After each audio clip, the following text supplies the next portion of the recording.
race weekend of the DTM season 2024. It's the final countdown, the final showdown, and we are psyched. It's going to be an exciting race weekend, and now we're ready for race one. And the man who's starting in pole position is Kelvin van der Linde. And Kelvin, you managed to pick up some points, so the gap to Mirko is a little less, and also you're in pole position, the perfect position, and Mirko is in P7, so I guess you can exhale there, and you're a bit excited about that. Yeah, for sure. I think the quali this morning was more, the points were probably more important than the starting position, even though I'm definitely very happy about starting from P1.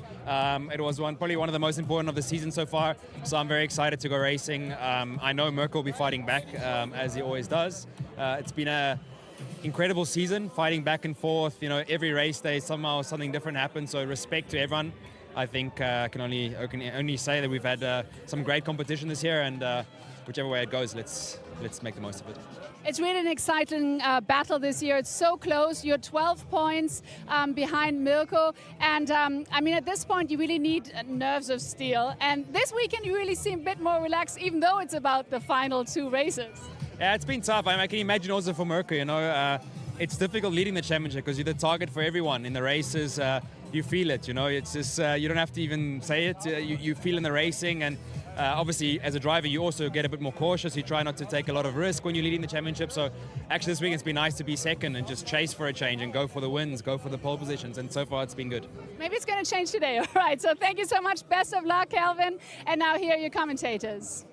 Thanks very much indeed, Verena. Yeah, welcome everybody. 6 months since the start of the season. We've had 7 weekends coming into Hockenheim, and we're about to get our final 2 races to decide this year's 2024 DTM champion.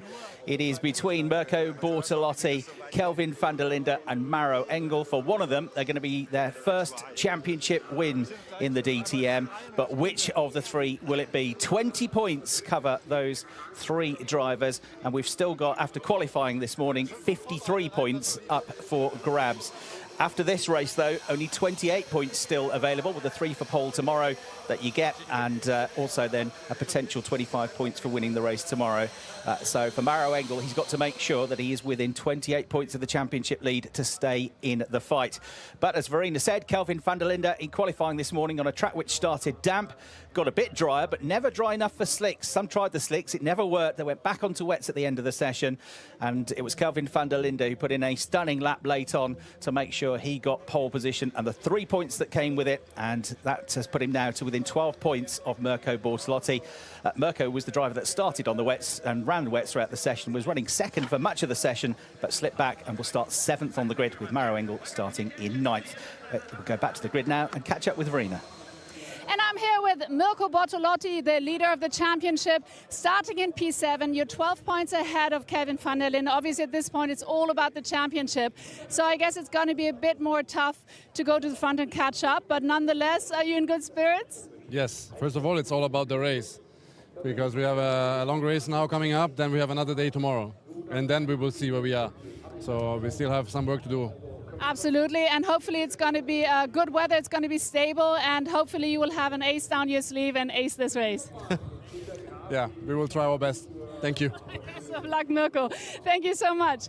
And now we're going to see the third in the championship is Maro Engel, and he's right here. I can see him already. So let's find out from him, because obviously at this point, when it's all about the championship, I mean, this is going to be a tough one. There are 20 points between Maro. Hello, first of all. How are you doing? I'm good, thanks. How are you? Yeah, I'm doing very well, but I'm so excited about this because the battle is just so purely exciting, and you're third in the championship. I mean, there are 20 points behind Mirko, so I mean, at this point, really anything is possible. Unfortunately, you're in P9, but knowing you're going to push so hard. Yeah, for sure. We'll give it our best shot. Not the quality we wished for, but that's behind us. Now we look forward to the race.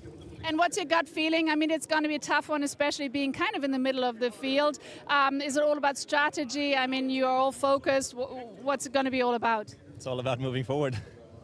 And Hockenheimring is one of your favorite tracks, though, right? So that's good. Yeah, for sure. It's always a great track, always a lot of action, so let's hope for a good race. All right, well, best of luck. Thank you so much. And now here are your commentators. Thanks very much indeed, Maro Engel there, who, alongside Lucas Auer last week, wrapped up the GT World Challenge Championship in the Sprint Cup with Winward Racing. They won the Teams and Drivers Championships, so many congratulations to them. Maro, 20 points behind, but if you're a Maro Engel fan, I'll give you some heart. He's 9th on the grid, but his first 2 podiums of this year came from lower down on the grid than that. He got 2 second-place finishes from a 10th and a 13th on the grid. And take yourselves back to 2021. Liam Lawson coming into the final round, which was at the Norris Ring, led the championship. He was 14 points clear of Kelvin van der Linde, and he was 26 points clear of Maximilian Gutz. And Maximilian won both the races. And from even further back than Maro Engel currently is, he managed to win the championship.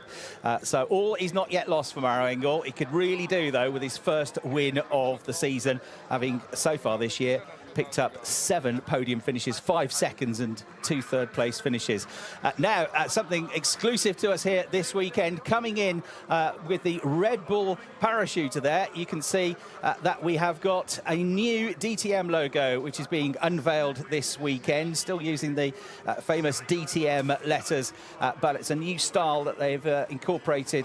It's been in and around the paddock yesterday. The Red Bull Skydiver, the plan is that it's going to land on the grass next to the starting grid with the new logo on display. And this is the first official appearance of the new logo on TV. And it will be used permanently from Monday onwards. And this is a new style to reflect the dynamism and the speed, but also the contemporary and historical aspects of the DTM. So the new DTM logo coming in, and down on the grid, we can get some more from Verena. And I'm super excited because we've got Angelique Kerber here, former German tennis superstar. We're so thrilled to have you here. So now, of course, Angelique, the first question being, are you a motorsport fan and are you a DTM fan?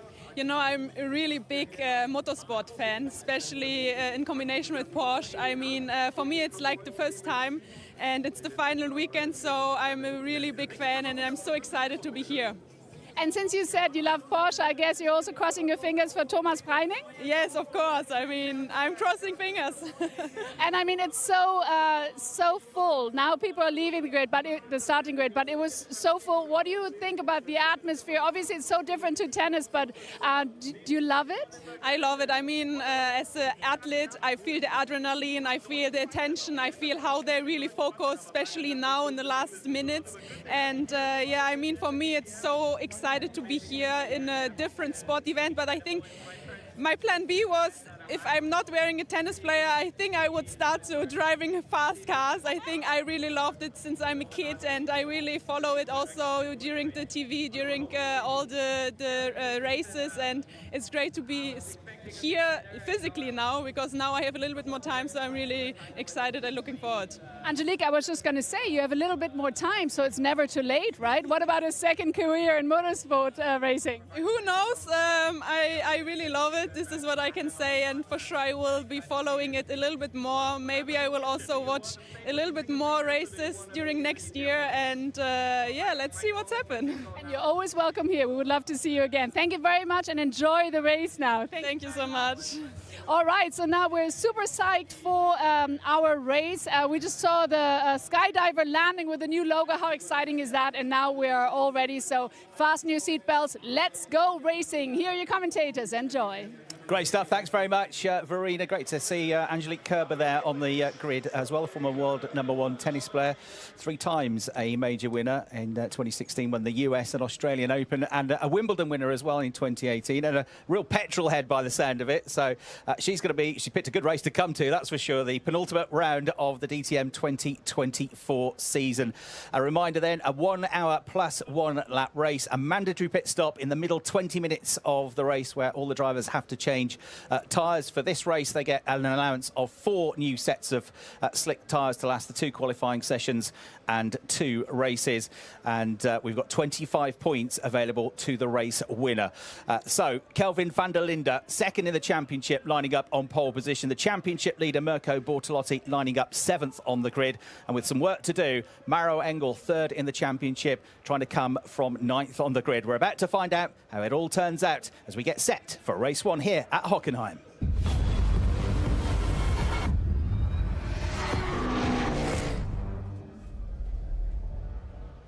Welcome everybody then to the Hockenheimring. It's the 31st time that this circuit has hosted the DTM season finale weekend. It's the track that the DTM has visited the most times over the years, and in this 40th anniversary season of DTM, it's, I'm sure, going to provide, as it always does, some absolutely thrilling racing. We've had some great battles here over the years. We've had some great battles here last year. A double victory in 2023 for Thomas Preining, who of course went on to win his first championship title last year. And we've also, of the championship contenders, had a win here in 2021 for Kelvin van der Linde. Lucas Auer has had a couple of wins here. René Rast has had 4 wins here. Marco Wittmann has had 4 wins in the DTM at Hockenheim. But way out front with more wins than anybody in the history books, Bernd Schneider, the great Bernd Schneider, with 8 wins at Hockenheim in the DTM. Ahead of Jamie Green on 6, and actually René Rast 5 wins for René, 3rd in the rankings. There's a big crowd here gathered, and this is the grid that will shape up for race 1. Kelvin van der Linde and Lucas Auer on row 1, Arjen Nguyen and Luca Engstler on row 2. Jack Aitken and Thomas Preining start on the 3rd row. Mirko Bortolotti and Jules Gounon, who's standing in for Lucas Stoltz, up next. Maro Engel and Nicky Tim complete the top 10. Then it's Ricardo Feller and Arjun Maini. Row 7, Frank Pereira standing in for Christian Engelhardt and Marco Wittmann.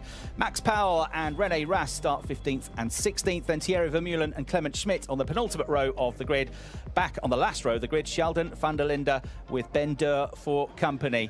But it's a complete venture into the unknown today, because yesterday free practice 1 wet, yesterday free practice 2 started damp, dried up towards the end, and at the end the Lamborghini of Mirko Bortolotti was quickest, so that will give him some heart coming into this race. But then we had a damp track again this morning, so it's going to be the first session of the whole weekend that's going to be fully dry, but it should be dry for the rest of the weekend now.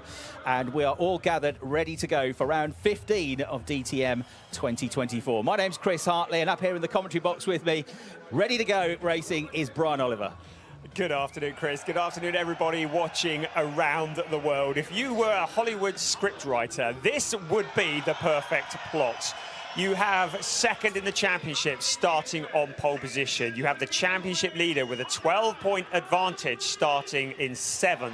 You have 3rd in the championship starting 9th. The outgoing champion starting in between all of them. Chuck in there Jack Aitken, Luca Engstler, Arjen Nguyen, Lucas Auer.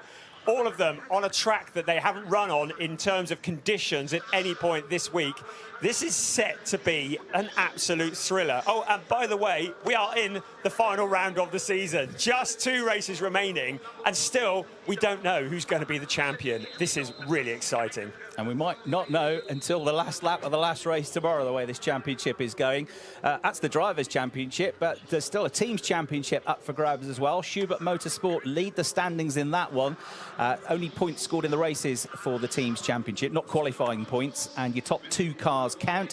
So there's no advantage to Schubert having 3 cars on the grid in terms of the points scored. They are 39 points clear of Abt Sportsline and 52 points clear of Winward, who are 3rd. SSR Performance are 4th, 56 points behind, and Team HRT are 5th, 70 points behind. 90 points still up for grabs, though, so those 5 teams could still win it. And the manufacturers' standings, there are 4 that could still win that. Mercedes have got 384 points. They're 24 clear of Lamborghini, 47 clear of BMW, and Audi are 83 points adrift.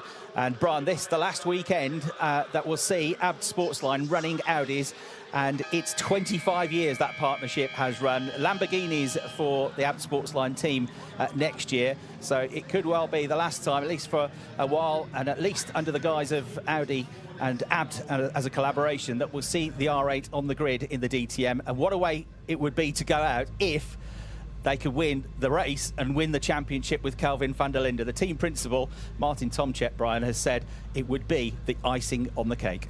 It really would. It is the end of an era. We've seen that Audi R8 take so many wins and so many championships across the years, not just DTM, GT, Masters, and numerous other things as well. It's going to be the last time we see Kelvin van der Linde behind the wheel of the R8. It's probably going to be the last time we see Ricardo Feller behind the wheel of an R8. Certainly the last time we'll see one with the Abt Script team as they head for Lamborghini next year. So very much the end of an era, but what a way to go out. Starting on pole position for the penultimate race of the season and challenging for the championship title. Absolutely. The Laurent Aiello Abt Sportsline Audi TTR that they ran with all those years ago back in 2000, their first season in DTM, is here on display this weekend. Kelvin van der Linde has got the team their 92nd pole position in the championship. Can he get their 78th race victory? It's the 332nd start in the DTM. Abt are up front, but beware, there are some mega quick drivers behind. Lucas Auer in second place, buoyed by his championship win last weekend at Barcelona alongside Maro Engel. He's got his best qualifying of the season so far, and he won here at Hockenheim in 2017 and 2022. Ijngen Guwen's got his best grid of the season, starting third. Luca Engstler, who's on the front row at Red Bull Ring a few weeks ago, qualifying brilliantly as well in fourth place. Jack Aitken next, Tommy Preining up next. They're all drivers, Brian, right behind Kelvin van der Linde, actually in between Kelvin and Mirko, that couldn't care less about championship points. No, absolutely. They're here for the silverware. They want to stand on the podium. They don't give a stuff about championships, so they're going to be going for it. Bortolotti knows he cannot afford to record a non-finish, so all these drivers going for it around him. Can I just point out, just behind him, Jules Gounon as well. Great to have Jules Gounon here. We've been waiting for him in DTM for years. At last, welcome Jules, but he's going to be pushing as well. This is going to be spectacular. Yeah, Jules Gounon, welcome to him, the Andorran-based Frenchman. Huge GT CV. He's been brilliant in GT racing. He's standing in for Lukas Stoltz in the number 4 HRT Mercedes. Luca, unfortunately, ill for this weekend. Just a short reminder, there will be no light, there will be the German flag. There's no light, it's not finished, there will be the German flag as a reminder. Yeah, that's the team radio to remind Kelvin van der Linde, the pole sitter, that we're going to start this penultimate race of the season, not with the lights, but with the national flag to signal the start of the race. The rolling start then, about to get underway. We look out from the commentary box, we can see that last sector into the arena section, and the cars just making their way now into the left-hander at the Sachs curve. The safety car will peel away once it exits turn 16, then coming out of the Sud curve at turn 17. Controlling the pace will be Kelvin van der Linde. He had a massive lap to get that pole position earlier on, his third pole position of the season. Can he get his biggest, greatest race win so far? He could really do with it, but he's in a position, at whatever happens at the moment, to take points out of Mirko Bortolotti's championship lead. Let's find out how this works out. There's the national flag. It's the penultimate race of DTM 2024, and we are about to burst into life as they nail the throttles and charge into battle then. On the way into the first corner, they go. It's a great start for Kelvin van der Linde. Ijngen Guwen's Porsche looking at the inside of Lucas Auer's Mercedes. Auer then runs wide. He stays in second place, though. Guwen reminding in third place. And then I think it's the Ferrari of Jack Aitken challenging. Yeah, it is challenging around the outside of Luca Engstler. He can't get there, though, so Engstler will stay fourth. Fifth will be Aitken. Sixth place will be Thomas Preining. All willing because Mirko Bortolotti gets a good run coming out of turns 3 and 4. They head towards the Parabolica where they get up to 265 kilometres an hour. Ricardo Feller has been pushed out wide and onto the grass, losing all of his momentum, losing all of his places. So the Swiss driver drops to the very back of the field. But look at Mirko Bortolotti. He's going side by side here with the Ferrari of Jack Aitken to try and squeeze up another place. He's gone from 7th to 5th on the first few corners, and he's got great traction coming out of the Spitzkehrer as well, coming out of the hairpin. A right-hander coming up. Bortolotti, you ride on board with him now. He's alongside Luca Engstler. Boom, another place he picks up. 4th place already for the Italian from 7th on the grid. Just the start that he needed.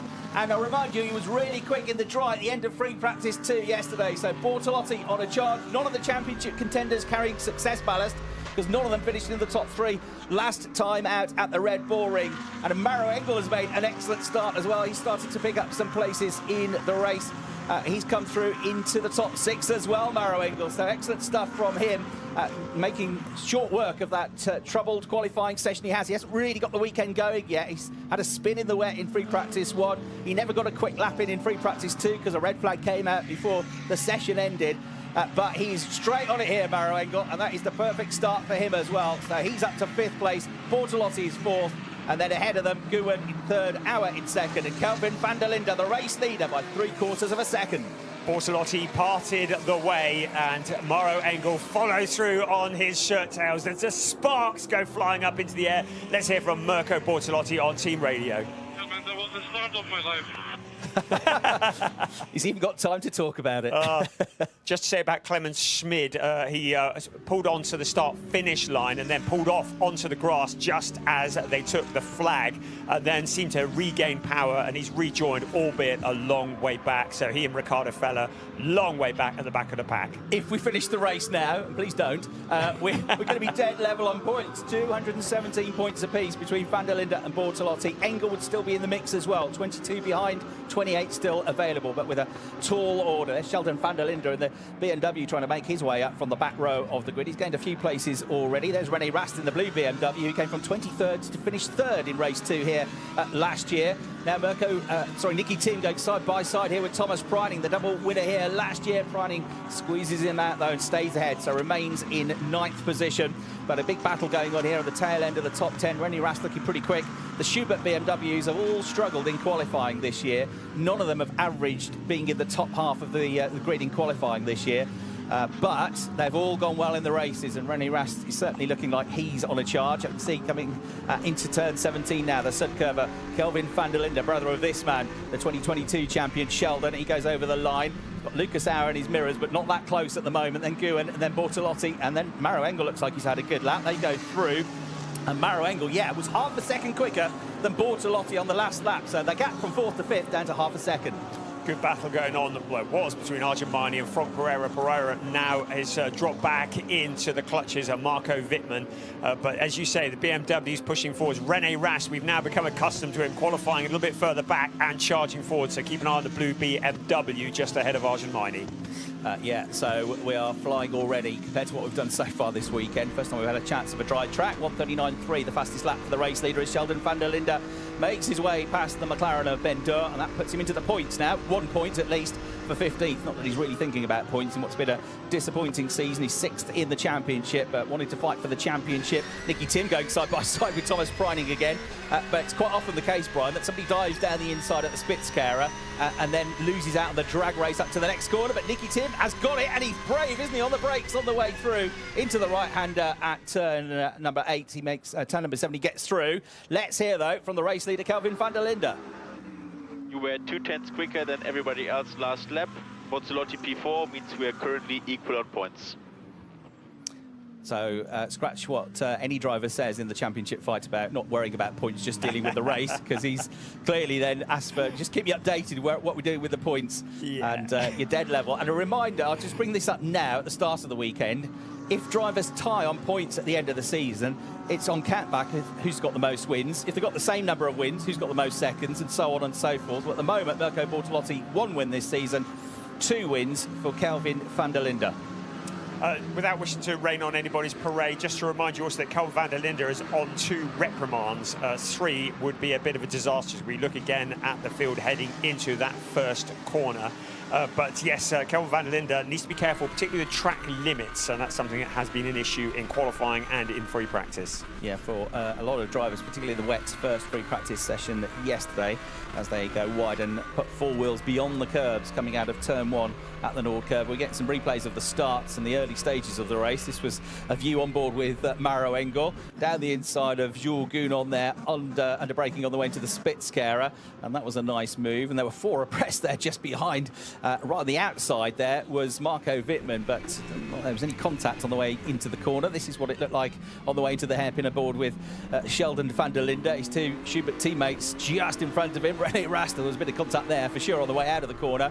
And Marco Wittmann of the green BMW. This is the onboard from Jack Aitken, one of our onboards that we have this weekend. And this was the battle that he had on that first couple of corners with Mirko Bortolotti. Bortolotti, you're about to see, come screaming alongside as they go absolutely together on the way into the Spitzkehrer. And it's so impressive that he carried so much speed into the corner, Brian, but also then had great traction coming out of the corner. If you brake that late, normally you slow out of the corner, but he got another one, got past Luca Engst that 1 corner after that. Yes, having the traction to get out of there and the grunt as they head out towards turn 7. And they were coming out there 3 abreast. I had kind of flashbacks to 2 years ago, but I'm very pleased to say they all made it. We have a very high quality standard of driving at DTM this year. Look how wide the drivers are going out of turn 1. We need to be keeping an eye on that. The stewards are certainly watching that. Exceeding track limits, they were really out wide into the runoff area. Maro Engel's teammate is Lucas Auer. Lucas Auer is in 2nd place and has just set the fastest lap of the race 2 laps ago. His last lap was a 1:38.9. That was also a 10th quicker than Kelvin van der Linde. So he's chipping away at the advantage of the race leader. If Lucas Auer could get ahead of Kelvin van der Linde, he would take 5 points away from Kelvin, and that would be a massive benefit to Maro Engel. Good job, we're increasing the gap to the rear. Let's continue like this. Lucas Auer lost 32 thousandths of a second through the first sector of this lap. So even Stevens through the first sector, which only takes in the runs through turns 1, 2, 3 and 4. The middle sector is the much longer sector, takes in turns 5 to 11 and is about half of the lap time in terms of how long it takes to get through there. About 45, 46 seconds the middle sector of the whole lap. The race lap record around here is a 1 minute 38.3, just for reference. That was Sheldon van der Linde's BMW back in 2022, the year he won the championship. Right there in the background, we've got this battle that's starting to brew up quite nicely here for 6th place with Luca Engstler, Jack Aitken, and there's Jules Gounon coming into the mix as well. Jules, a 3-time Bathurst 12-hour race winner, a double Spa 24-hour race winner, an ADAC GT Masters champion, and the reigning and double World Challenge Endurance Cup champion, including last year with his teammate, one of his teammates that he's won it with twice now, Raffaele Marciello. So he might be new to DTM, Brian, but Jules Gounon there in the number 4 Mercedes run by HRT certainly knows how to drive a Mercedes GT3 car.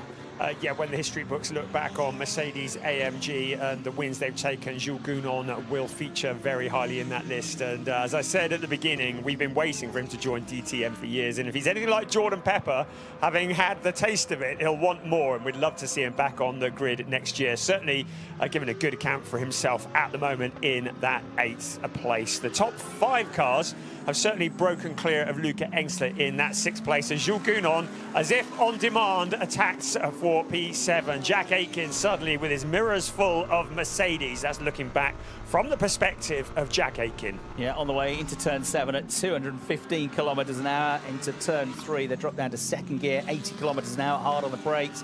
Hard to pass there. You wind your way up then through turns 9, 10 and 11 as they work their way up towards the end of the 2nd sector. Coming up next, the spectacular turn 12, the Mobile 1 curver, which is taken at 165 kilometres an hour, almost side by side. Jules Gounon had to think about it. Jack Aitken says, no, I'm staying where I am. You've got to tuck in behind me. And Nicky Tim wants a piece of the action as well. And the Lamborghini with the bright orange wing mirrors goes around the outside, goes too high around the outside, runs out of road, runs into the gravel, loses all his momentum and loses a ton of places as well. Just carried a bit too much speed, was just a bit high through the turn, so he tucks back in behind Thomas Preining. So that is going to drop him now out of the top 10. That will put him down to 12th place. Preining himself has been slipping back down the order over the last few laps of the race. Here's a replay. You can see exactly what Nicky Tim was trying to do. They were holding each other up. He said, right, I'll carry the momentum around the outside. But he just went a bit too high around the corner, didn't he? That's a tricky bit of track there. It's also quite banked, a lot more than you realise. But he kept it out of the fence. That was the important bit. Did a bit of off-roading, rejoined, but as you say, dropping back into 12th place. So he's going to have to do a bit of work there to get back up anywhere near the podium finishers. There are some nervous people in the garage. I think it's what we're all looking like at the moment. It is very tense here at the Hockenheimring today. So much to play for. You imagine being family or friends of the 3 championship contenders and how nervous they are all going to be. On the last lap, Kelvin van der Linde was half a tenth quicker than Lucas Auer, so the gap's just crept back over 0.8 of a second.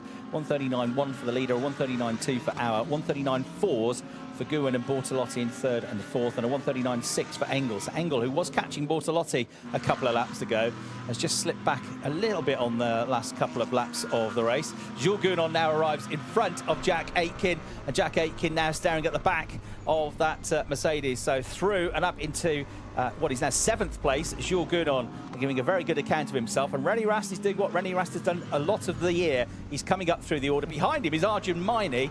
And in race 1 here last year, Arjun and René came together. That resulted in a puncture and a retirement for René Rast at the end of his first season as a BMW driver. So that might be on his mind when he checks the mirrors and sees Arjun, the driver, 8th in the championship, looking very rapid in that dark blue and yellow Mercedes. Arjun Maini gets the award for the most improved driver this year. Really, really good stuff as we've seen him on the podium those 2 times at the Red Bull Ring. The view from Jack Aitken as Jules Gounon challenges him. Jack, who said that the Ferrari does not like it when it's kind of a mixture between wet and dry, which is exactly what it was this morning, but he's still qualified in 5th place. So kind of outperforms at the car, really. His teammate Thierry Vermeulen is all the way back in 18th place at the moment, so being a little bit anonymous in this race at the moment, but still a long way to go. It was a nice move from Jules Gounon coming out of the corner, getting the better exit from the turn. Nicky Timmy's on the march to try and get back up the order. You can see in the background, he's right underneath the rear wing of Thomas Priding. Here they are, the 2 brightest cars on the grid. Here they turn, and the Viking then is going on the attack here, but Tommy Priding is going to fight hard to keep him behind in the Manthey EMA Porsche. Manthey can still win the pit stop challenge this year. It's been a disappointing season for them all round, even though they've been thereabouts in the championship all year. They never really challenged for it. They are the teams and drivers champions of 2023, but they do lead by 3 points from Winward. The pit stop challenge for the teams that have the quickest 3 pit stops in each race are awarded 3, 2 and 1 points respectively.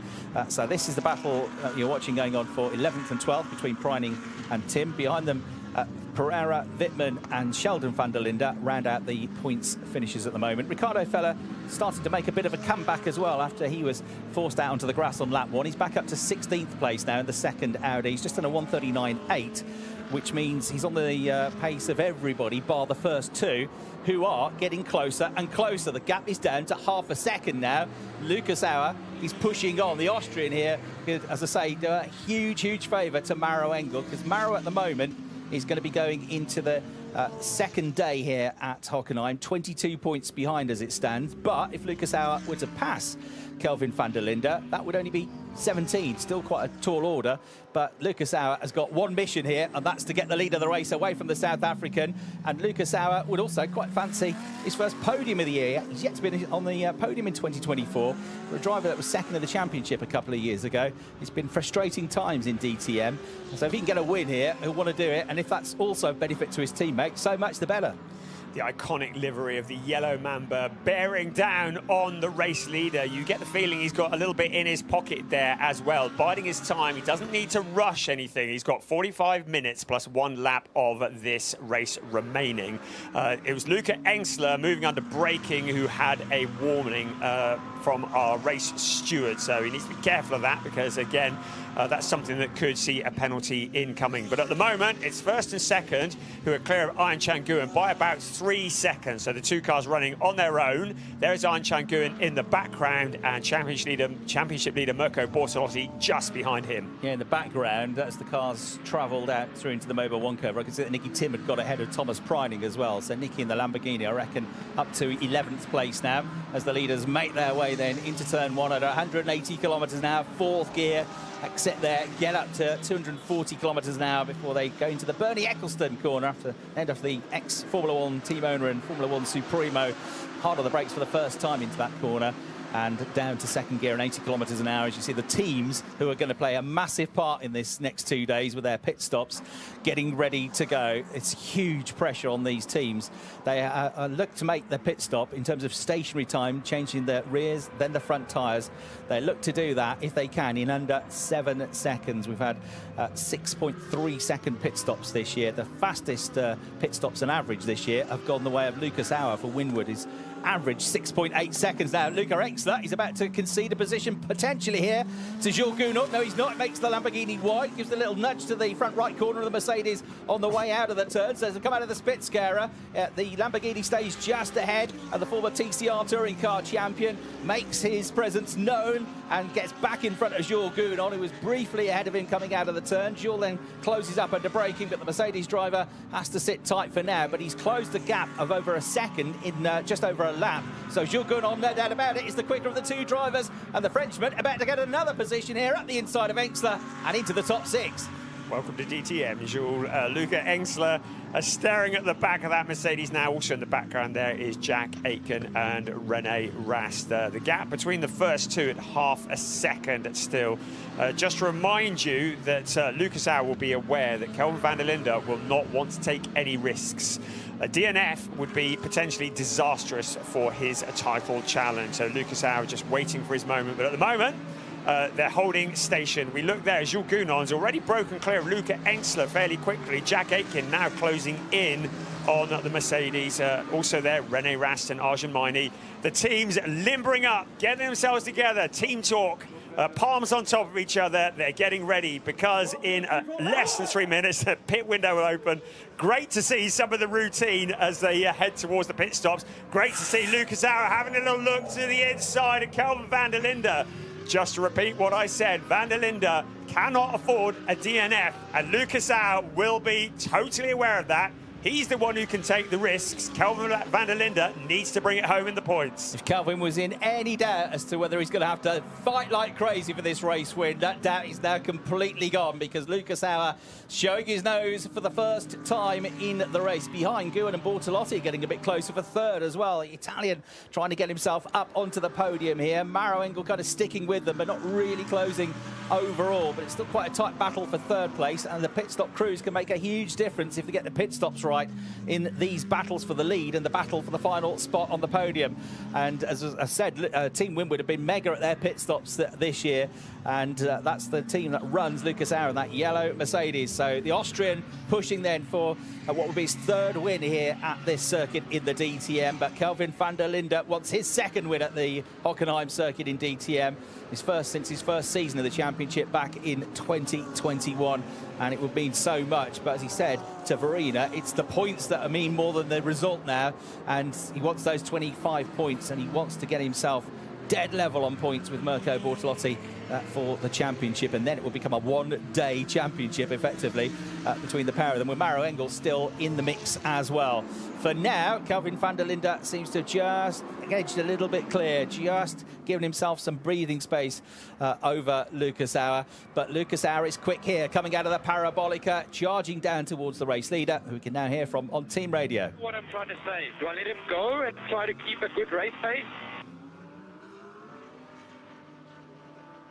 Interesting, Brian. He's actually considering, do I stay, do I fight for the lead of the race, or do I let him go and not hold myself up by defending too much and settle for now for second place? I was eager to hear what the team might have replied, but they didn't actually reply anything, at least nothing we could hear, because I imagine their thoughts might be the same as Rene Rast now finds a way past Luca Engsler. So that is for 8th place. We said Rast was going to be charging forwards, didn't we? And Luca Engsler struggling for pace a little bit in that Lamborghini, now falling into the clutches of Arjun Maini.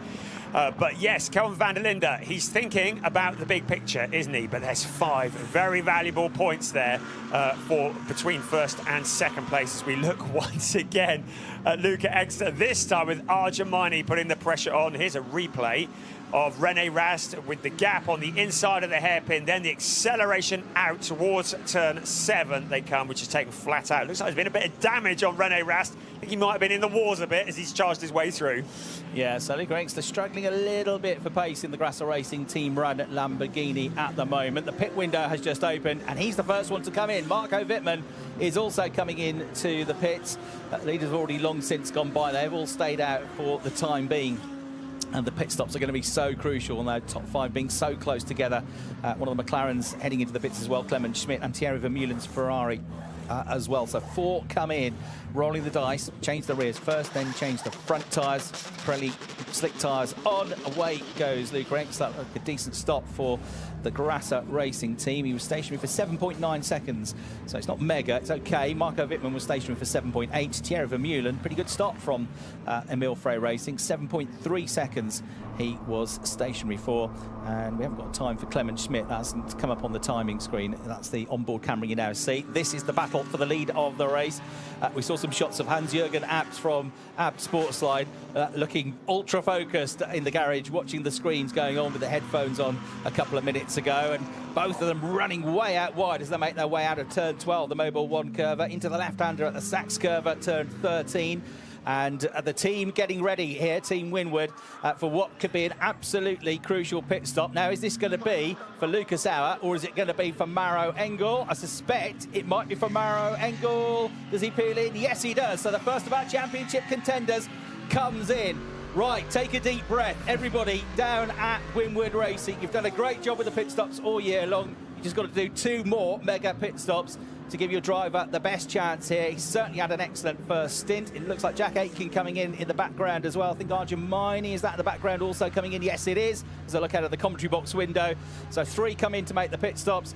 Almost at the end of the pit lane are at Winward, so it'll seem like forever coming down into the pit stops. More joining in, coming into the pits from further down the order as well, including Frank Pereira. Maro Engel is released, away he goes. 6 seconds dead, fantastic pit stop. That might just gain him a place or 2. He's just got to get onto the tyres quickly now, get those cold tyres up to temperature as quickly as he can. He's got to have a couple of mega outlaps now, but that's given him a real chance, hasn't it? You see the car twitching around as he hit the accelerator and as he changed gear. Here's our race leader once again. I did wonder whether they were going to bring Lucas Auer in first to try and get him in and get him back out on some clear tracks so that he could do an undercut on the race leader. But at the moment, he's staying out, but Winward will be regathering themselves ready for the next car to come in. Also, you can see in the SSR Performance crew getting ready at some point for Mirko Bortolotti. They're not in the pit lane yet. But our race leader, Kelvin van der Linde, Lucas Auer, still on his back bumper. If he can't pass him on the track, he might try and do it in the pits. We're looking at them again as they head into 16 and then around to turn 17. Will either of them pit now? No, they won't. So they continue. But peeling off into the pits, Mirko Bortolotti. So pulling the pin for SSR Performance. What a stop that was from Winward. I reckon that's the quickest pit stop of the year. 6.0 seconds. We don't get the timing to within a thousandth until after the race. But their previous quickest pit stop for anybody was the same team with Lucas Auer. 6.1 seconds at the Red Bull Ring. They'd love a 6-point-something second pit stop here. SSR. Rears first, then fronts. All looks good so far. Be quick, but don't panic. It's a bit sticky on the front left. Problems. Oh, no. That's going to cost time. Crucial time, 8.4 seconds. So there, he's lost already 2.4 seconds to Maro Engel, and he was not 2.4 seconds ahead of Maro before that pit stop phase happened. So Bortolotti released out. You can see in the background there, just going past the commentary box over the start-finish line, is Maro Engel. He's not in front of Bortolotti yet, but Bortolotti's going to lose a ton of time on this lap as he gets the tyres up to temperature. And you can see the car is squiggling around already. All looks so good, didn't it? It was beautiful to start with, poetry in motion, but just didn't get that front left wheel nut lined up, aligned properly, whatever it was. It's so easy to do. You've got to be millimetre precise. And that has cost Mirko nearly 2.5 seconds, which means he's going to be on the back foot at the end of this lap with Maro Engel's tyres already up to temperature coming for him. This is a team sport, Nash. I think the pit crew will have a sinking feeling, particularly the one that was on the left front. Whether it was mechanical or whether it was finger trouble, whatever it certainly was a long pit stop. But still, Maro Engel is behind Mirko Bortolotti, so he's getting the car, getting the heat into the tyres of the car. Maro Engel is closing in, but has he done enough? I don't think he has. You can see how hard he is pushing into turn 8, going so deep into the corner as he tries to defend that position. Yeah, Bortolotti was massive understeer there, didn't he, as he tried to get into the left-hander. Now, the other one that's involved in this fight for third place is also into the pits. Anjan Guan and Mante have been mega at their pit stops this season as well. He's had the 3rd quickest pit stops on average this year, the Turkish driver. He's released. It's not mega, though. It's good. It's 7.4 seconds. It's not as good as the Winward stop. So it's all going to be a lot tighter than it previously was. Out of the window, and see coming into turn 16, Bortolotti is about 3 car lengths clear of Maro Engel. So Maro coming out of the last corner, gets on the throttle, tries to close up. He's going to be with Mirko Bortolotti soon. Bortolotti's done a good job on the in-lap, though, I reckon. And further back round the hill, I see Marco Wittmann having a big go to go around the outside of Thomas Preining. They're absolutely side by side coming past the commentary box window. Well, I hope we get a replay of that, because Marco Wittmann's just driven around the outside of Thomas Preining. A proper Marco move that was. And that puts him up into 14th place. So this is the battle between 2 of the 3 championship contenders. Bortolotti and Engel battling for a net 3rd place alongside Anjan Guan And Guan in the number 90 Porsche, having been the most recent one to make his pit stop. He's not that far in front of the green Porsche, so these are three battling for third place effectively. Bortolotti looks like he's going to hang on to what was a net fourth position once all the pit stops are done. However, Maro Engel is way closer than he was before the pit stops, isn't he? Bortolotti's done a great job getting the heat into the tyres. We saw him ducking in. Now, I think there's Kelvin van der Linde. Is it into the pits that we saw peeling off? So Kelvin van der Linde, our race leader, into the pits, handing the lead to Lucas Auer.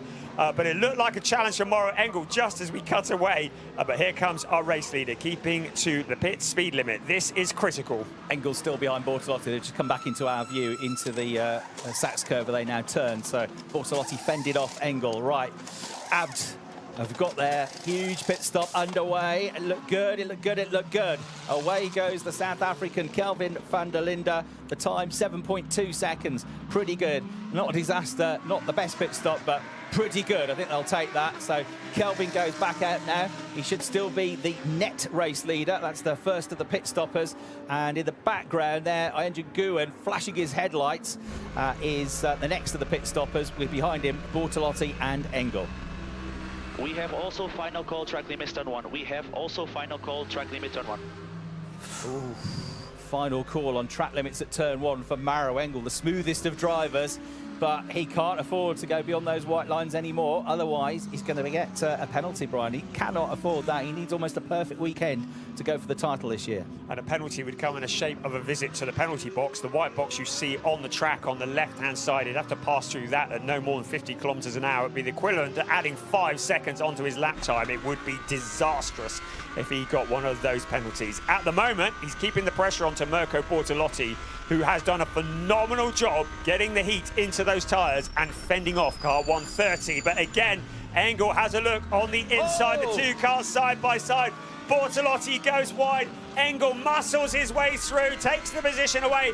Bortolotti relegated down into 9th place. And the race leader, Lucas Auer, comes in. So Jules Gounon will pick up the lead of the race. He's yet to pit. Those with a green number on your graphic, they've made their pit stop already. Those that haven't have still to come in. Lucas Auer then comes in. Now, where is he going to come out in relation to Kelvin van der Linde? It takes 32 to 33 seconds to make a pit stop, including the time in and out of the pits. Lucas Auer comes out over the line. Now goes Kelvin van der Linde. There he is in your shot.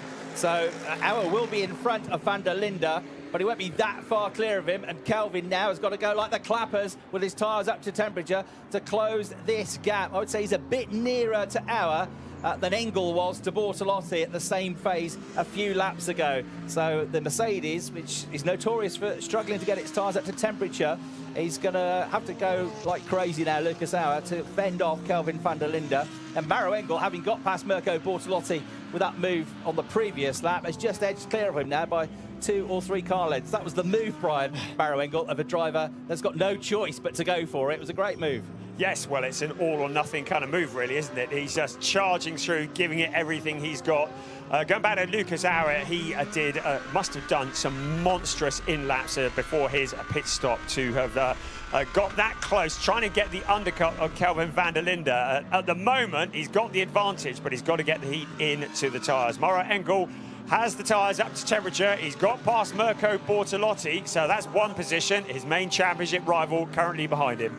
Right, I can see coming into the complex, Lucas Auer, he's about 2 car lengths clear of Kelvin van der Linde. So Kelvin on the way into the Sachs curve at turn 13. He's almost with Lucas Auer now. He probably won't be able to find a way past at the end of this lap. Here's a replay of the move of Maro Engel and Mirko Bortolotti. Mirko won't think that's a great move. He'll be a bit grumpy about that. But in the end, Engel got through. Team radio from Bortolotti. Off the racetrack, sorry. Took me off the racetrack, and off the racetrack has got Lucas Auer. He goes wide coming out of the final turn. Here comes then Kelvin van der Linde. This is your chance, Kelvin. He goes to the outside, he cuts to the inside, he thumps over the curves. The Audi R8 goes side by side with the Mercedes. This for the net lead of the race for all 25 points. And Kelvin van der Linde's got the inside line, and he goes through. The South African charging back through into the net lead of the race, and that was all because of the pressure he'd been applying to Lucas Auer coming out of the final 2 turns.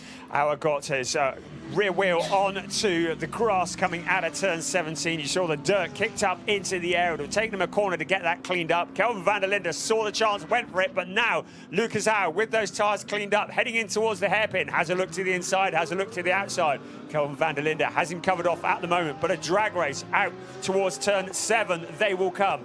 But it looks like the challenge is not coming at the moment. Jules Gounon leads the race, but has yet to make a pit stop. As I say, 32 to 33 seconds, the total time for a pit stop. That would put him back in around about 7th place. Look at this, 3 abreast.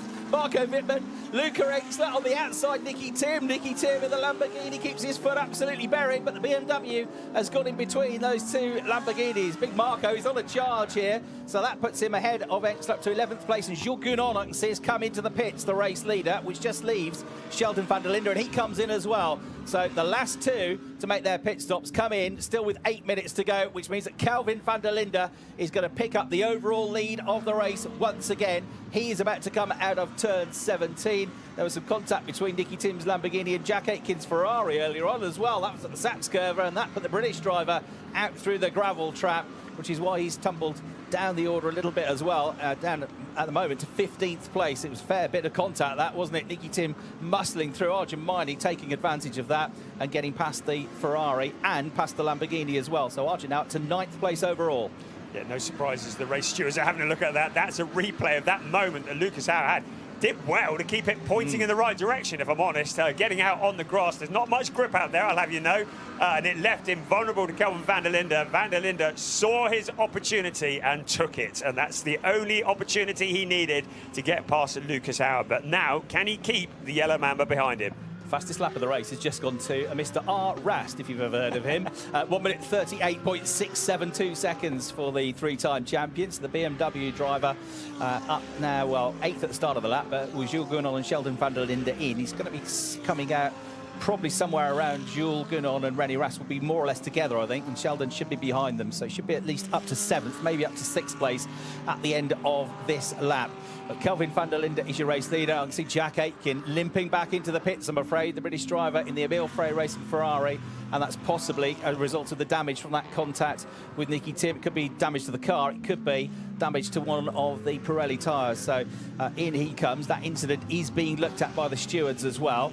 Now, the next question is, Mirko Bortolotti, what have you got in the bag? And I think the answer is he's definitely got something in the bag, because I reckon he's coming back after Maro Engel, isn't he?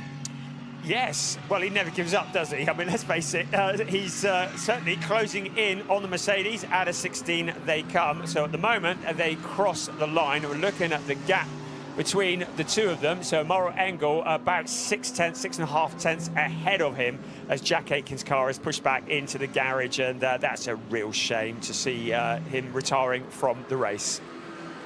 It is, yeah. And Jack's had all his wins this year, more wins than anybody, but he's also had some real sucker punches, hasn't he, in this year's championship. It's been a real season of highs and lows for Jack. Certainly the pace is there. He hasn't, with some bad luck at times as well, had the consistency to be able to challenge for the championship. Nicky Tim, scant consolation to Jack Aitken, but he is going to be awarded a penalty lap for causing that collision with Jack Aitken, so that is going to drop him down. He's going to cost 5 seconds. There is the penalty zone to the right there, that rectangular box marked out. They have to go through it at 50 kilometres an hour. It's on the way out of the Spitskara. You have to do it, you can only go past the pit lane once and receive the signal, so you have to come in within 2 attempts. And Nicky Tim possibly, can't see, might have just gone into it there. Yes, he has. So Nicky Tim goes out, rejoins back behind Ricardo Feller and in front of Sheldon van der Linde, so that'll put him down to 12th place. Lucas Auer has taken about 0.3 of a second out of Kelvin van der Linde's lead on the last lap, so he's not given up yet, has he? Aintjan Nguyen, they're in 3rd place, about 1.4 seconds behind them. Then it's Maro Engel, it was 0.643, now, still 0.643 ahead of Mirko Bortolotti.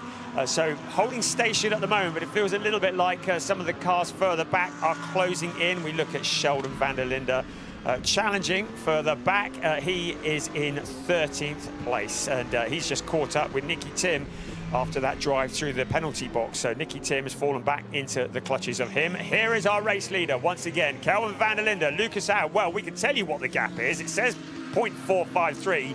You can see what the gap is. Closing is the answer to that. Around the parabolica, they take it absolutely flat out, heading up towards the hairpin once again. Now, will Lucas Auer make a challenge? He goes to the outside, into the hairpin, he pulls in front. Kelvin van der Linde has the inside line though. He has the racing line, he's able to shut the door. So Lucas Auer has to drop in behind, but he's made his intentions very clear. Now towards turn 7 they come. He has a little look to the inside, in towards turn 8, which will be the left-hander. Heavy braking. Lucas Auer with a look to the outside. Kelvin van der Linde still has it covered off. The back end of the car sliding. The two cars very much running as one as they head into the motordrome section of the circuit. Kelvin van der Linde looking increasingly under pressure. And Andrew Gouin is trying his best to get involved in the battle in the background, isn't he? Kelvin runs wide, coming out of the Mobil 1 curve.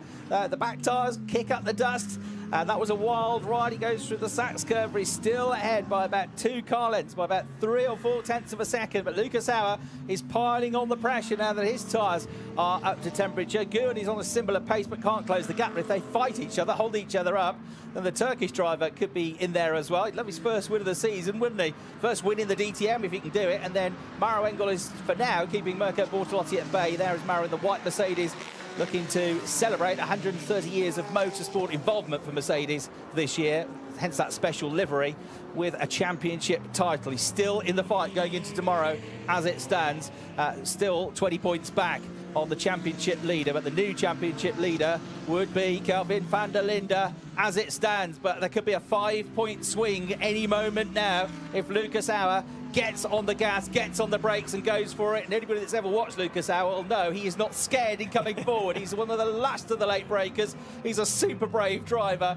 And the Austrian going for it again. He's not close enough to attack at the Spitzkehrer, but he does close the gap once more to Kelvin. So stress levels through the roof aboard Kelvin van der Linde's Audi, I would imagine. He's going to have to dig deep for this one. It's going to be the longest 22 minutes of his life. Fantastic stuff. First, second, third, fourth, fifth, all within one camera shot. This is what we love. And all of the championship contenders in that top 5. Kelvin van der Linde fending off Lucas Auer. We've seen him make the challenge. It hasn't stuck yet, but he has 21.5 minutes plus 1 lap to do something about it. And don't discount Iron Changuin in the background as well. He fancies some trophies to take home with him at the end of this weekend. Maro Engel seems to have the measure of Mirko Bortolotti at the moment, but we've still got another 21.5 minutes remaining. Jules Gouin has the fastest lap of the race. Andrew Gouin was half a second quicker than the 2 leaders last time around. So that green Porsche getting brighter and bigger in the mirrors. Kelvin van der Linde, though, is a bit more concerned with the bright yellow Mercedes that's monstering him at the moment. Lucas Auer trying to get his first win of the season and trying to help out his teammate Maro Engel by taking 5 points away from Kelvin van der Linde, which would mean that rather than be 20 behind, Maro will be 15 behind going into tomorrow, which is not bad at all considering he was 9th on the grid and Kelvin was on pole position. The top 5 can all see one another, but a very quick maths on the teams championship as well. The team in 3rd, Winward, are currently outscoring the team in 2nd, Abt, and they're both outscoring Schubert. So as it stands, quick maths, unofficial, but Schubert 24 clear of Abt, and then 34 clear of Winward in the teams championship. Still 90 points up for grabs tomorrow. So it's the same top 3, but the gap's coming down, I reckon, on points. There's a long way to go in this race. Pit window about to close. We've still got a third of the race to go in this 1 hour plus 1 lap race. A replay of this move on Mirko Bortolotti from earlier on, just after the pit window, just after their pit window, from Maro Engel diving up the inside. And this is the move for the lead of the race, to get the lead back from Kelvin van der Linde. After 1 lap on the cold tyres, Lucas Auer almost managed to fend him off, but just ran ragged coming out of turn 17. And that was all the invitation that Kelvin needed. So pit window now closed. Everybody's been in anyway. And it's a straight fight to the end of the race now, this penultimate race of DTM 2024. Kelvin van der Linde exits turn 17. Lucas Auer is hanging on to him, but not close enough to pressurise him into turn 1 or 2 at the moment. But he's making his presence absolutely felt. He looked very good as well, going through turn 1 there. Auer is absolutely on it, 100% from the Austrian, as he closes up a bit more now, shows his nose, says, hello, I'm here, don't forget about me. No chance. Kelvin's never going to forget about that Lucas Auer Mercedes. And all the time in the background, the green Porsche of Jan Guwen, who wants to get his first win in the DTM and couldn't care a sausage about championship points, is trying to get closer to them, and he's doing it as well. He's again quite a bit quicker on the last lap than the pair of them, well, the last couple of laps than the pair of them. Showing his nose into the Spitzkehrer is Lucas Auer. Then he dummies it back to the outside, tries to get on the gas earlier, coming on the exit to the corner. He's closing to Kelvin van der Linde. Kelvin's just going to be ahead when they get to the right-hander next, though, and for now keeps the lead of the race. It's that part of the track where Kelvin looks to be most vulnerable. Lucas Auer again just showing himself to the outside into the left-hander. But Kelvin van der Linde covering him off, but is in along the parabolica towards the hairpin is where Lucas Auer has the real pace and starts to fill the mirrors. During this part of the circuit, the latter part of the circuit, is where Kelvin van der Linde seems to be able to claw it back. But Lucas Auer is monstering that car.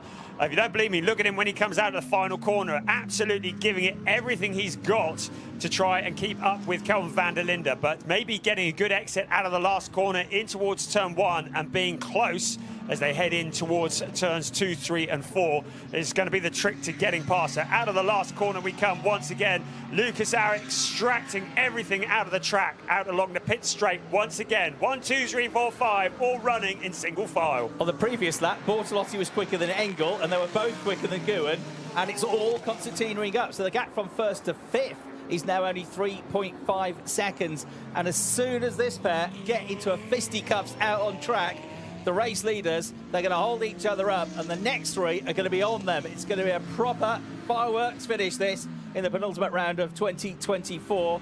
But Kelvin van der Linde has been here a million times. Yes, he hasn't won the DTM, but he's a GT Masters champion. He's a Nürburgring 24-hour race winner. He knows how to deal with the pressure, and pressure is being absolutely launched at him, and it's going to be coming from multiple directions anytime soon, because Guwen looks like he's getting closer and closer in that Porsche. Last time around, he was 3/10 quicker than the pair of them. 2/10 quicker than him was Engel, and similar pace for Bortolotti as well. So just waiting for his chance here, Bortolotti, to get through. Nicky Tim and Sheldon van der Linde have both got past Luca Engstler now as well. So Luca's down to 12th place, and Luca Engstler about to lose another one here to the teammate to Kelvin van der Linde, Ricardo Feller. So he's up to 12th. Sparks fly. Another point taken then for AB Sportsline in their battle to try and win the team's championship, as Ricardo recovers nicely from what was last at the end of lap 1. But what about the leaders? I can see them out of the commentary box window, and the gap is as close as it ever was between Kelvin van der Linde and Lucas Auer. Get a replay of that bouncing Lamborghini of Luca Engstler, sparks flying as he lost that position to the Audi of Ricardo Feller. Right, the top 3 go over the line. First, second and third covered by just 1.3 seconds.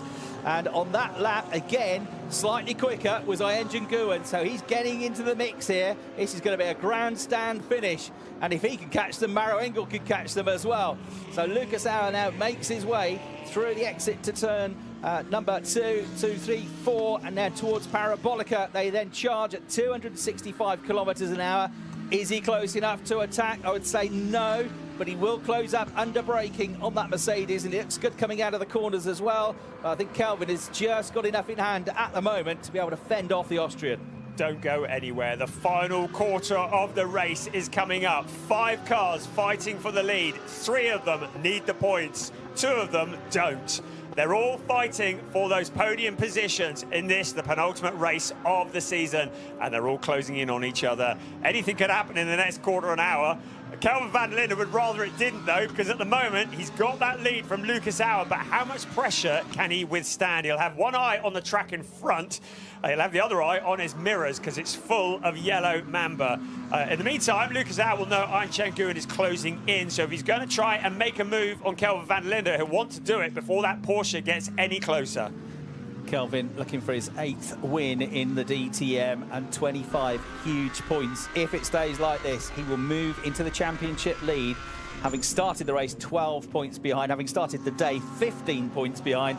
He'll move into the lead of the championship. He'll be 2 points clear of Mirko Bortolotti and 20 points clear of Maro Engel. There'll still 3 of them be involved in the championship fight going into tomorrow. Look how much they're pushing there. Look how wide they're going as they get on the gas going through the Nord Curve. The first 2 turns, they are absolutely on it. It's a real spectacle here at Hockenheim.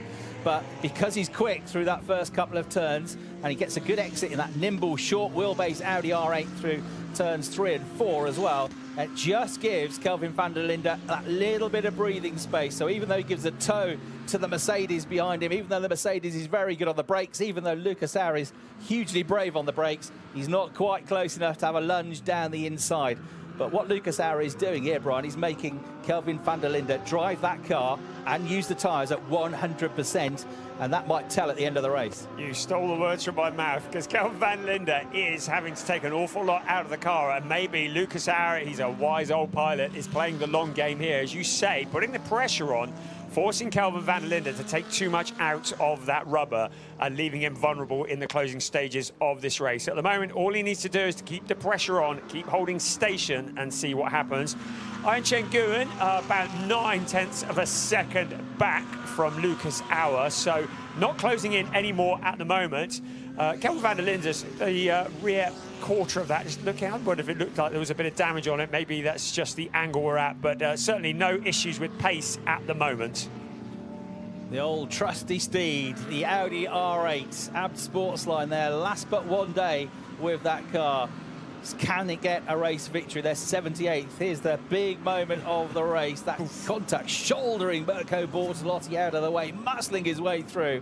Maro Engel just after they both made their pit stops. And Maro Engel, it had the tyres on for 1 lap more, got the tyres up to temperature, seizing the opportunity to get through. Mirko Bortolotti off the road, losing the position, dropping down to 5th place. So Maro Engel has come from 9th to 4th. Mirko Bortolotti initially went from 7th to 4th on a great first lap, but has dropped to 5th place now. And Bortolotti at the moment has got no answer to Maro Engel. He's on a similar pace, but the gap's staying at about 1.4 seconds. Let's hear now from the 6th place driver, Jules Gunon. Gap to Bortolotti, 4 seconds now. You're doing a good job, mate. Yeah, he was 7/10 quicker on the last lap, Jules Gunon on the Mirko Bortolotti, so that's looking a bit menacing.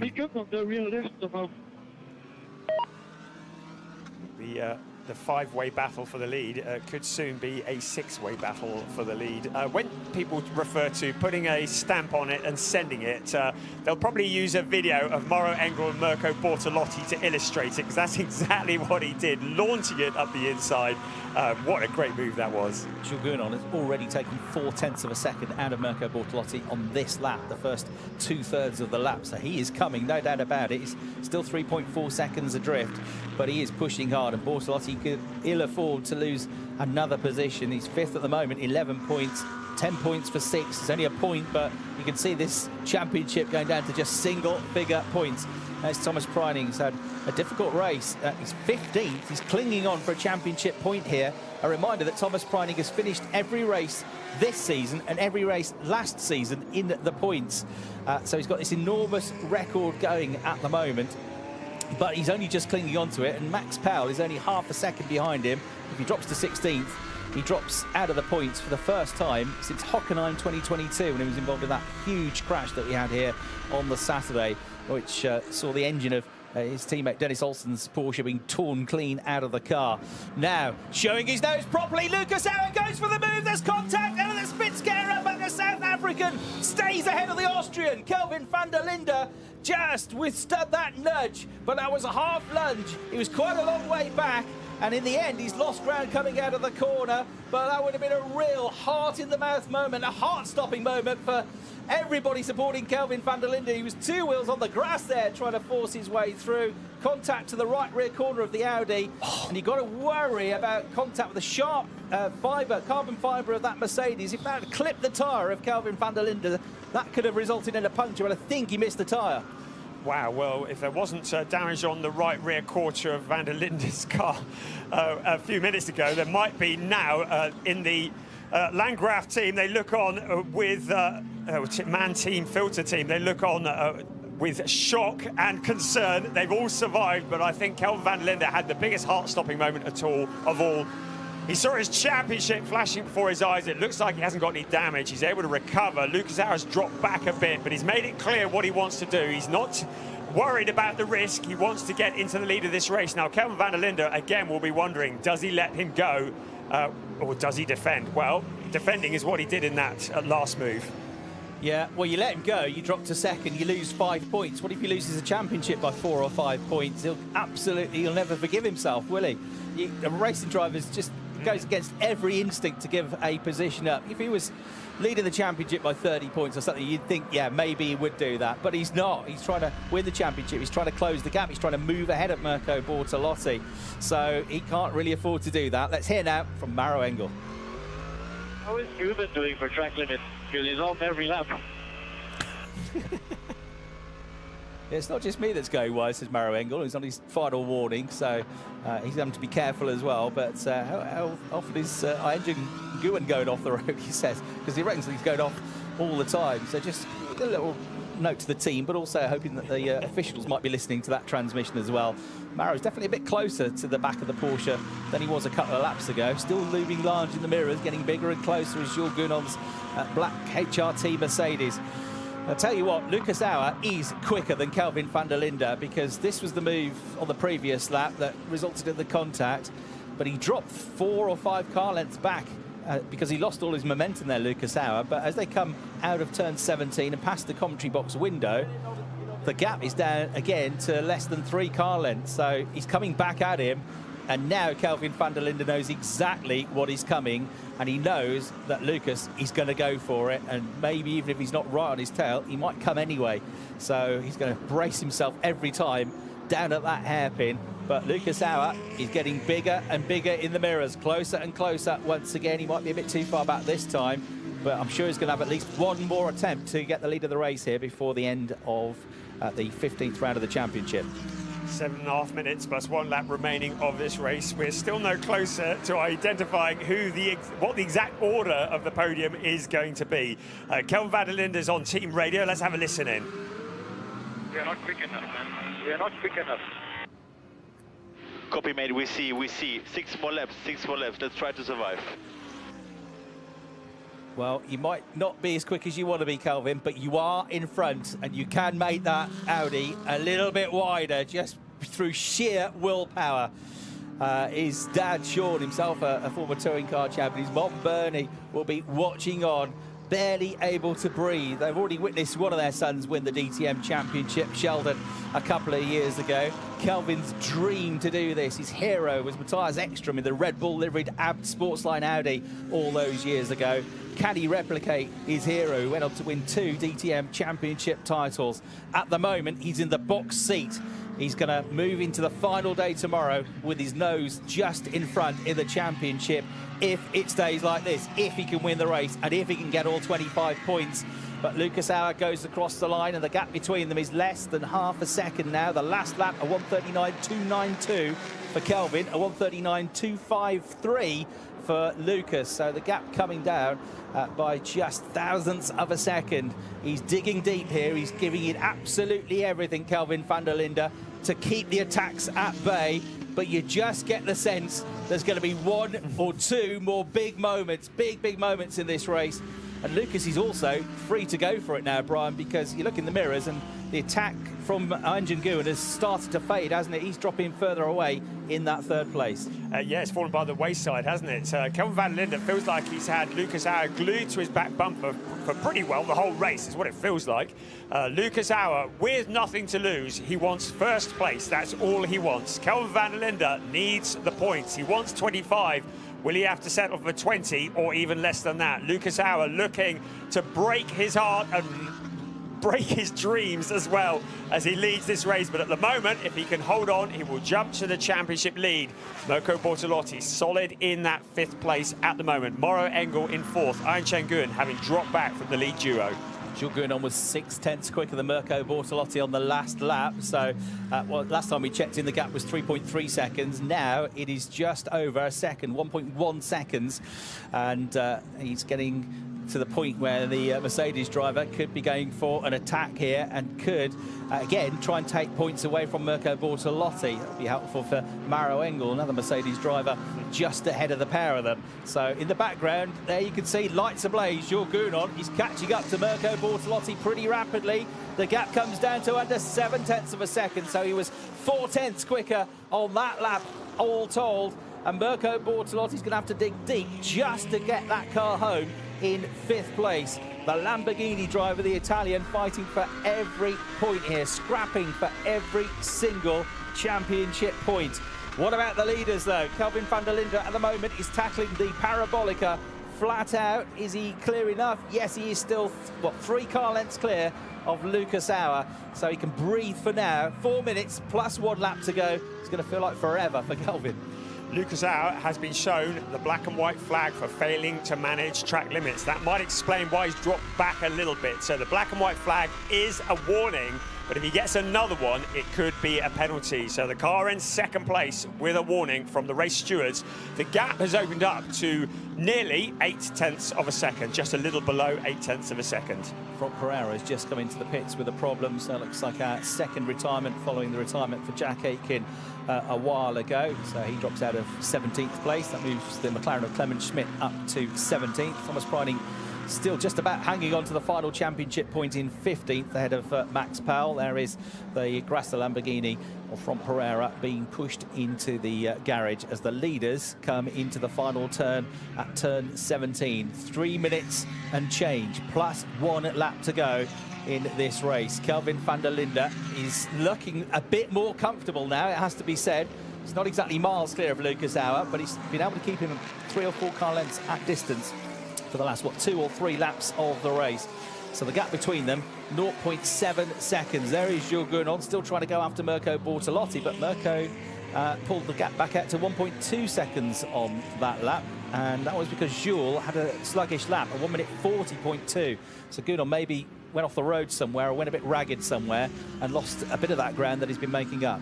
Less than 2.5 minutes remaining, plus the obligatory 1 lap.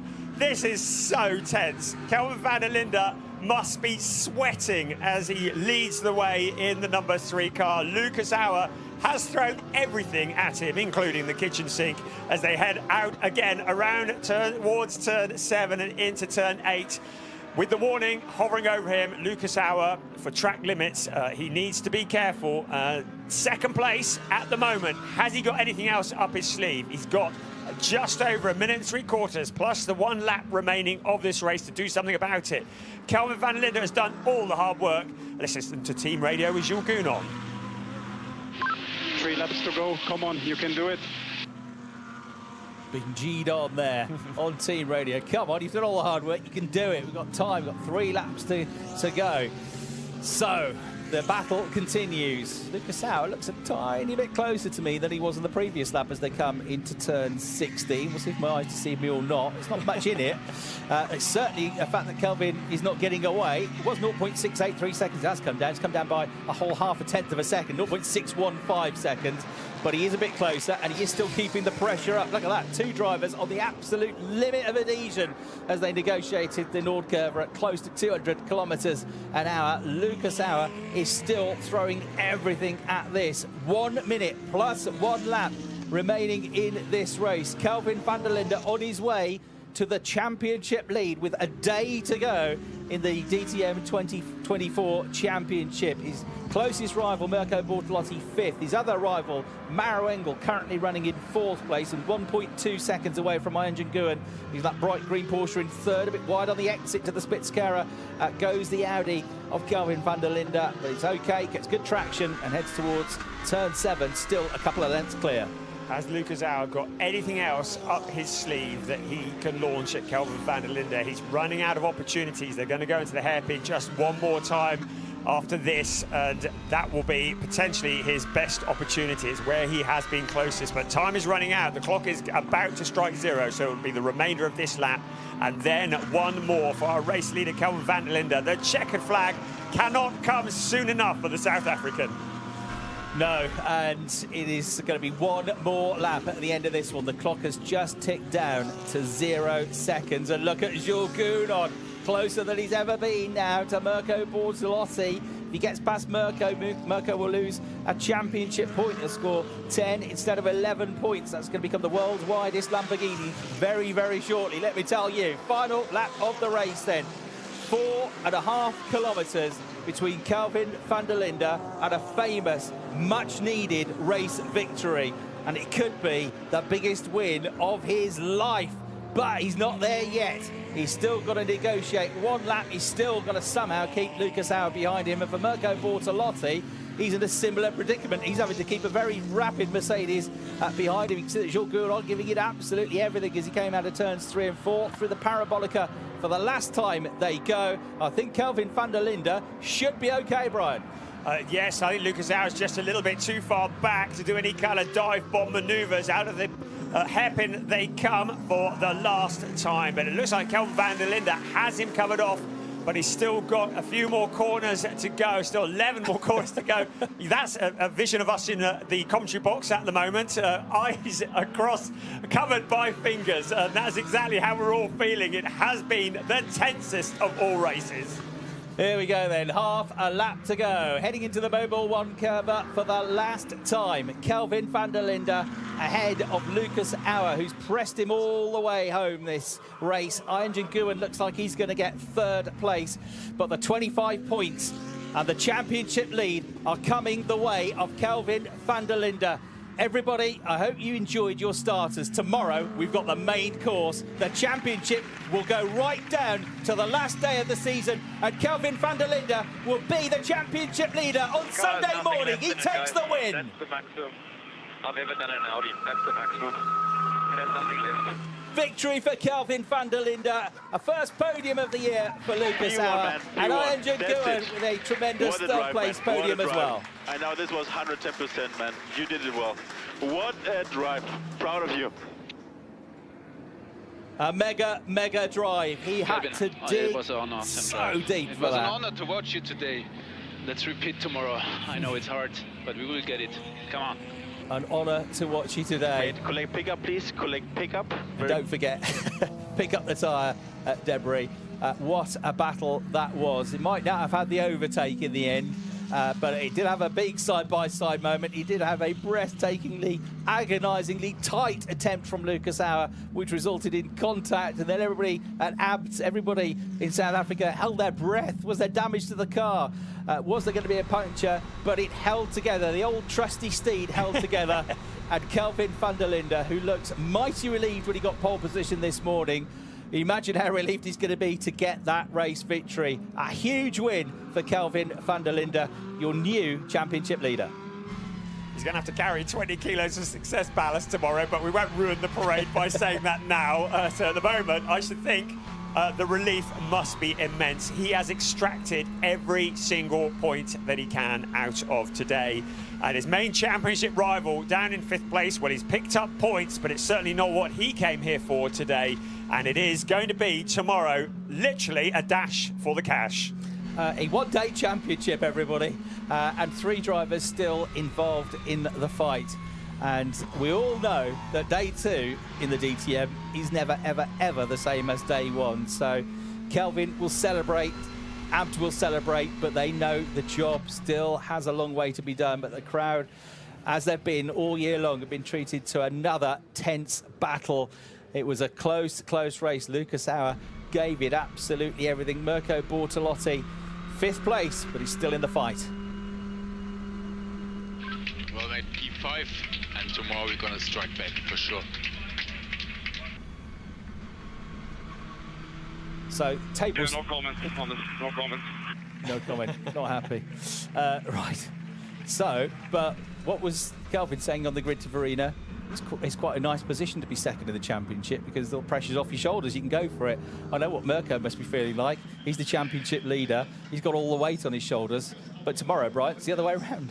It's funny how quickly it turns around, really, isn't it? These two have been swapping the top of the points all season long. Who's going to be at the top when it really counts, and that's when the checkered flag falls tomorrow. The gap is going to be very, very close indeed. It's going to be a heck of a race. It's going to be basically whoever finishes in front is going to be champion. Set your alarms, 9:35 a.m. local time here in Germany. Qualifying 2, 3 points up for grabs for pole, 2 for second, 1 for third.